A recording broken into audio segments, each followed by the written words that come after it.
Nĩ gĩikaro kĩa hamwe gĩa Ataaramu ũrigiti kuma thibitarĩ-inĩ wa ciana wa Gertrude na kambuni ya Sanlam mĩhang'o-inĩ ya gũthaya aciari na arĩa marĩ na ciana irĩ na mawathe matiganĩte na mathomo ma gũcirũmbũiya. Nĩ hĩndĩ ya gĩikaro gĩkĩ anyitĩte rũhonge-inĩ rwa ũgima wa mwĩrĩ monekete kũrarakwo. Have unique challenges that other children don't have.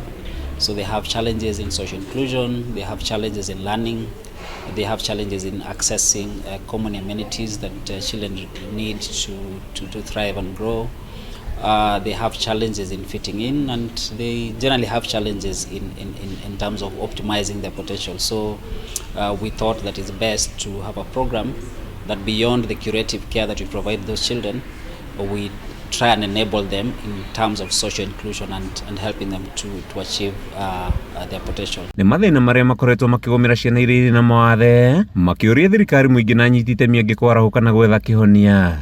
A growing trend of increased numbers of children with special needs, and the challenge we have uniquely, and it's not just I think our hospital in the country, is that if you have a child currently who requires to access a specialist in terms of neurodevelopmental pediatrics, the waiting period is probably 3 to 4 months, and that is the reason of an increasing demand, and obviously also there's increased survival. Previously kids probably used to die at an early age, but also there's increased survival. Hĩndĩ ya kĩgomano gĩkĩ anyiti itemi nĩ mahinyĩrĩirie bata wa mũingĩ kũnyitana gũteithĩrĩria ciana iria irĩ na mawathe kũgĩa na mũtũrĩre mwagĩrĩru. Our focus area is really on catering to needs of children with special needs. At the center of it all is really we want to contribute as an organization towards the achievement of the social development goals, specifically around social inclusion.